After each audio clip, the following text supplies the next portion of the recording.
In this video, I'm going to show you how to find descriptive statistics for one or more variables in Excel. And by that I mean it's going to give you a lot of just descriptive statistics all at once instead of having to get individually, maybe the mean and the standard deviation and the median, minimum, maximum, and even measures of skewness, kurtosis, all those various statistics. You can get them just all at one time this way. So in order to do this, you're going to need this data analysis option within your data tab here in Excel. If you don't have it, I'm going to show you how to do it really briefly. I have Microsoft 365, so it may look slightly different if you have a different version of Excel. Also, you'll be able to follow along using this data set right here. If you go to the show notes, you'll see a link where you can download the data set. So let me show you how to get this option here. If you don't have it, real quickly, go to File, come down to Options. This will pop open, and what you want is Add-ins. Click on Analysis Tool Pack right here, and then click on Go. What you'll see is these two options. You want those both clicked to do the variety of statistical things you can do here, and click on OK. Once it's done, you should see this option here pop up within your Data tab. Okay, so now I'm going to go ahead and show you how to do it now that you've got this set up. Click on Data Analysis. That'll pop open, and you simply go down to Find Descriptive Statistics. Click on OK. And then you're going to choose which variables you want your descriptive statistics for. In this case, I'm going to do it for these first columns.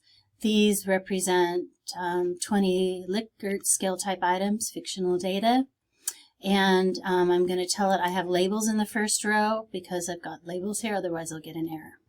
Okay, now down below, this is important, is you have to click at least one of these. If you don't click at least one of these, you're not going to get anything, okay? I'm just going to talk about these first two options because these others are not things that are commonly used. And what you're going to want here, that just gives you all the summary statistics we've talked about. Okay, that's a long list of summary statistics. We'll see that in a minute.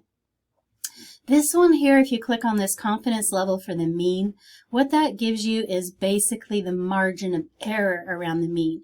So with a 95% confidence interval, it's basically going to take the standard error of the mean, which you'll get in the summary statistics, and multiply it by 1.96. Okay, so it's got that margin of error. If you wanted to make a confidence interval around the mean, you just add and subtract this value that it's going to give you. So that's what this does here. Here you can do an output range to have the output on this page. The same sheet, if I click on that, then I just need to tell it one cell, and that cell is going to be the upper left-hand corner of where the data, the results go. So everything will go to the right and down from there. Or you can use a new worksheet, which I usually do, or you can do a new workbook. Click OK. And you see it pops right up, and I've got all my information here. What I'll want to do probably is resize some of these columns. I'll just do these first two so you can see what I've got. Mean, standard error. This confidence level here, that is the thing that you get by that additional option, the confidence level for the mean. And it's really just 1.96 times this number here, this standard error. So I've got mean, mode, standard error, standard deviation as well as standard error, variance, kurtosis, skewness, range, minimum, maximum, the sum of all the values in that column, and the count, which is really just the n, the sample size. So you can see I've got all that information there for my variable. Pretty easy to make this into a table.